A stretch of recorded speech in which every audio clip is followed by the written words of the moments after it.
Hello friends, welcome to savage point. நான் உங்கள் ஏஸ்கர். So இன்னைக்கு இந்த லிஸ்டிங் வீடியோவில் அதை பற்றி பார்க்க போகிறோன்னா எம்சியூவில் வேரியஸ் மித்தாலஜியில் இருக்கக்கூடிய பவர்ஃபுல்லான காட்ஸ்லாம் யார் அப்படின்னு தான் இன்னைக்கு இந்த லிஸ்டிங் வீடியோவில் பார்க்க போகிறோம். எம்சியூன்னு எடுத்துக்கிட்டிங்கனாலே மேஜரான 2 மித்தாலஜி அண்ட் அதில் இருக்கக்கூடிய ஒரு சில முக்கியமான காட்ஸை மட்டும்தான் படத்தில் நம்ம பார்த்துருப்போம், நிறைய பேருக்கு தெரியும். பட் அதை தாண்டி பல மித்தாலஜியில் இருக்கக்கூடிய பல பவர்ஃபுல்லான காட்ஸ் எல்லாம் காமிக்ஸில் வந்து மார்வல் வந்து காமிச்சிருப்பாங்க, ஒரு சில இடங்களை டீஸ் பண்ணியிருப்பாங்க. நம்ம அதை இன்னும் மூவி வெர்ஷனில் பார்க்கலனாலும் அந்த பவர்ஃபுல்லான வேரியஸ் மித்தாலஜியில் இருக்கக்கூடிய காட்ஸ்லாம் யார் அப்படின்றத இன்னைக்கு இந்த லிஸ்டிங் வீடியோலாம் பார்த்தலாம். உங்களுக்கு ரொம்ப பிடிச்ச மித்தாலஜி அண்ட் பிடிச்ச காட்ஸ் யாருன்றதை மறக்காம கீழே கமெண்ட் செக்ஷன்ல மென்ஷன் பண்ணுங்க. வாங்க நம்ம வீடியோக்குள்ள போகலாம்.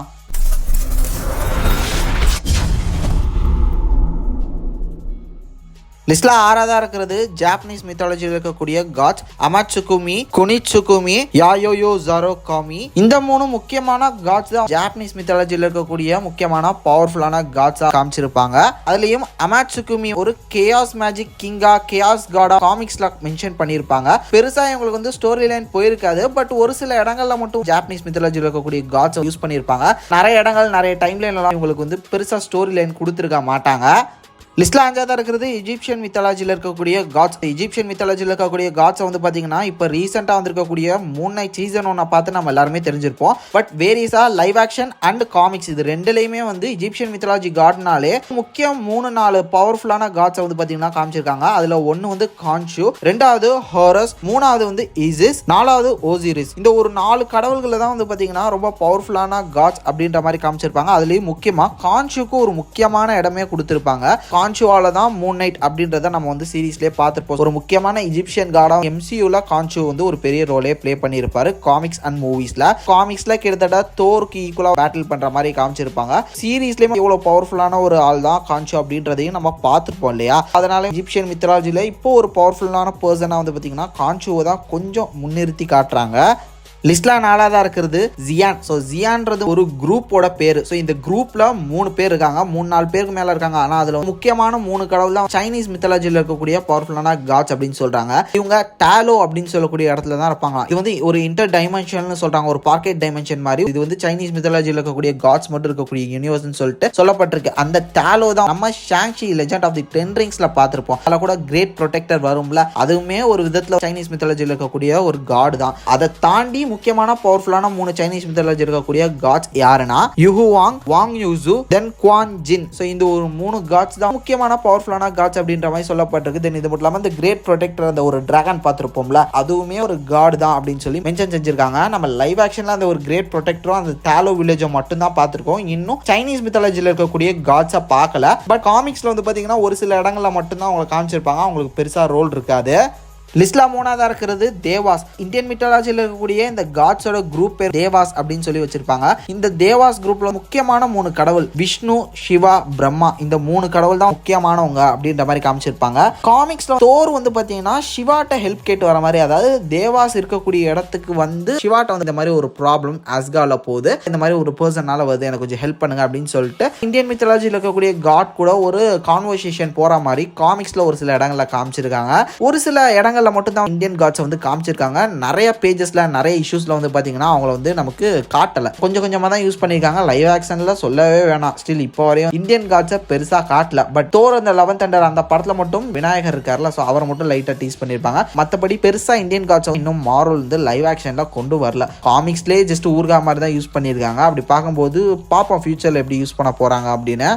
லிஸ்ட்ல 2ஆவதா இருக்கிறது கிரீக் மித்தாலஜியில் இருக்கக்கூடிய காட்ஸ். கிரீக் மித்தாலஜின்னு எடுத்துக்கிட்டீங்கனாலே எம்சியூல 2 முக்கியமான பவர்ஃபுல்லான காட்ஸ் தான் மேஜரான ரோல்ஸ் பிளே பண்ணிருக்காங்க.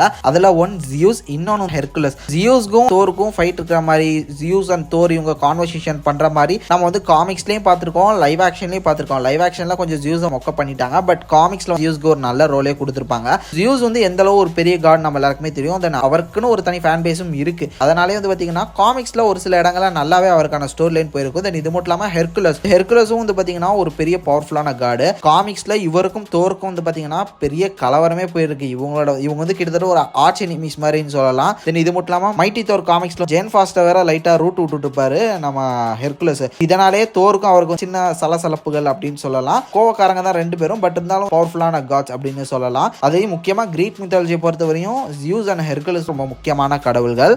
ஸோ ஃபைனலி நம்பர் 1 பொசிஷனில் இருக்கிறது நார்ஸ் மித்தாலஜியில் இருக்கக்கூடிய காட்ஸ். ஏன் இதை வந்து நம்பர் 1 பொசிஷனில் வச்சிருக்கேன்னா, இப்போ வரையும் எம்சிஓவை நீங்கள் எடுத்து பார்த்தீங்கன்னா இந்த ஒரு மித்தாலஜியை தான் இப்போதைக்கு கொஞ்சம் நல்லா ஒரு பொசிஷனில் நிறைய ஸ்க்ரீன் டைம் இருக்கிற மாதிரி நிறைய ஸ்டோரி ஃபோக்கஸ்டாக இந்த ஒரு மித்தாலஜியும் இந்த ஒரு மித்தாலஜியில் இருக்கக்கூடிய கேரக்டர்ஸ் தான் நல்லா யூஸ் பண்ணியிருக்காங்க. ஸோ அதை வச்சு தான் வந்து பார்த்தீங்கன்னா நம்பர் 1 பொசிஷனில் வச்சிருக்கேன். அந்த விதத்தில் நார்ஸ் மித்தாலஜி அப்படின்னு எடுத்துக்கிட்டிங்கனாலே 3 முக்கியமான காட்ஸ் தான் பெரிய ரோல் ப்ளே பண்ணியிருக்காங்க. அதில் ஒன்று தோர், லோக்கி, தென் ஓடின். ஓடின் எந்த அளவு ஒரு பவர்ஃபுல்லான பர்சன்றது நம்ம எல்லாருக்குமே தெரியும். காமிக்ஸ்லயும் சரி, அது போக லைவ் ஆக்ஷன்லயும் அவர் எந்த அளவு பவர்ஃபுல்லான பர்சன்றதை நம்ம பார்த்துருப்போம். சில அவர் இறக்குற வரையும் தானோஸே பூமிக்கு வர பயந்துருப்பாருன்னா அப்ப எந்த அளவு ஒரு பவர்ஃபுல்லான ஒரு காட் அப்படின்றத யோசிச்சு பாருங்க அந்த ஒரு யூனிவர்ஸ்ல. அதே மாதிரிதான் லோக்கி, ஒரு குறும்புக்கார மன்னன். இவர் வந்து எந்த அளவு ஒரு பவர்ஃபுல்லான பர்சன், எவ்வளவு கேப்பபிள் இருக்கக்கூடிய ஒரு பர்சன்றத நம்ம லோக்கி சீசன் 2ல நம்ம பார்த்திருப்போம். ஒரு காமெடி பீஸ் மாதிரி நமக்கு வந்து தோர் படங்கள்ல தெரிஞ்சிருந்தாலுமே அவரோட தனி ப்ராஜெக்ட்ஸ்ல அவர் எந்த அளவு பவர்ஃபுல்லான பர்சன், லோக்கியால என்னெல்லாம் பண்ண முடியும் அப்படின்றத வந்து காமிச்சிருப்பாங்க. அந்த அளவு பவர்ஃபுல்லான காடு தான் லோக்கி.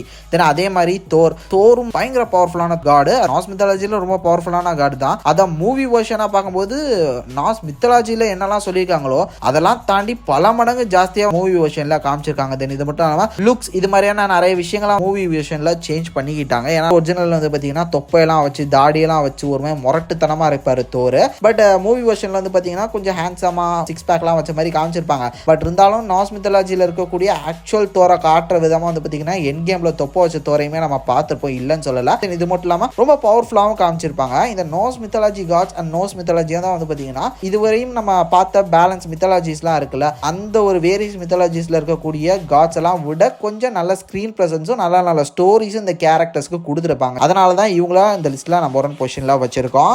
நீங்க உங்களுக்கு ரொம்ப பிடிச்ச காட் யாரு, உங்களுக்கு ரொம்ப பிடிச்ச மித்தாலஜி என்ன, மார்வல்ல இந்த காட்ஸை இனி ஃபியூச்சர்ல யூஸ் பண்ணா நல்லா இருக்கும் அப்படின்னு சொல்லிட்டு நீங்க நினைக்கிற உங்களோட தாட்ஸ் அண்ட் வீசா மறக்காம கீழே கமெண்ட் செக்ஷன்ல மென்ஷன் பண்ணுங்க, நான் பார்த்து தெரிஞ்சுக்கிறேன். சரி ஓகே ஃப்ரெண்ட்ஸ், இதே மாதிரி தொடர்ந்து நிறைய இன்ட்ரெஸ்டிங்கான வீடியோஸ் பார்க்கறதுக்கு மறக்காம நம்ம சாவேஜ் பாயிண்ட் சேனலை சப்ஸ்கிரைப் பண்ணி அந்த பெல் ஐகானை பிரஸ் பண்ணிக்கோங்க. அடுத்த ஒரு இன்ட்ரெஸ்டிங்கான வீடியோல நாளைக்கு மீட் பண்றேன். அது வரையும் tata bye bye, take care from A Square.